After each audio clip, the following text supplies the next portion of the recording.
భూమి, ఆకాష్ ఇద్దరు ఒక రెస్టారెంట్‌కి వెడతారు. అక్కడ నుండి ఆకాష్ నేను వెళ్ళిపోతున్నాను అని అంటూ ఉండగా భూమికి సూర్య కనబడతాడు. దాంతో వెళ్తున్న ఆకాష్‌ని ఆపేసి బావా అని గట్టిగా వెళ్తున్న ఆకాష్ చెయ్యి పట్టుకుంటుంది భూమి.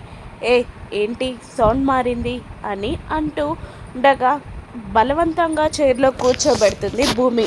ఏమైంది అని అడుగుతుండగా మన వెనకాల సూర్య ఉన్నాడు అని చెప్పేస్తుంది భూమి. ఓ అవునా అంటాడు ఆకాష్.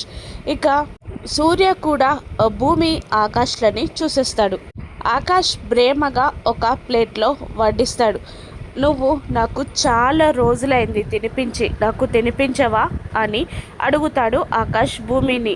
భూమి కోపంగా చూస్తూ ఉంటుంది. నువ్వు చాలా రోజులైంది కదా నాకు తినిపించి, అందుకే తినిపించు, లేదంటే ఇక్కడ నుండి వెళ్ళిపోతా అని ఆకాష్ బెదిరించేసరికి తినిపిస్తా బావా తినిపిస్తా అని స్పూన్తో ఆకాష్కి తినిపిస్తూ ఉంటుంది భూమి. అప్పటికే వాళ్ళిద్దరిని చూసేసిన సూర్య వీళ్ళు కూడా ఇక్కడికే రావాలా అని అంటూ కోపంగా అక్కడి నుండి వెళ్ళిపోతాడు. సూర్య వెళ్ళిపోయాక భూమి తినిపించడం ఆపేస్తుంది. కాస్త తిన్నాక జేబుల్లో ఏదో వెతుకుతూ ఉంటాడు ఆకాష్. ఏంటి ఏం వెతుకుతున్నావు అని భూమి అడుగుతూ ఉండగా సిగరెట్ అంటూ ఉంటాడు ఆకాష్. అటువంటి అలవాట్లు మా బావకి లేవు అనేస్తుంది భూమి.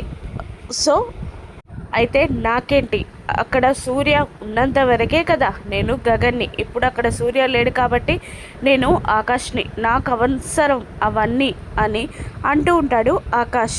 కానీ వెళ్ళిన సూర్య కార్ కీస్ మర్చిపోవడంతో మళ్ళీ వెనక్కి తిరిగి వచ్చి అక్కడ టేబుల్స్ అన్నీ వెతుకుతూ ఉంటాడు. పక్కకి వెళ్ళిన ఆకాష్ సిగరెట్ వెలిగిస్తూ ఉంటాడు. సిగరెట్ వెలిగిస్తున్న ఆకాష్ని చూసిన సూర్య గగన్కి ఇటువంటి అలవాట్లు లేవు కదా అని మొబైల్ తీస్తూ ఫోటో తీస్తూ ఉంటాడు ఆకాష్ని సూర్య.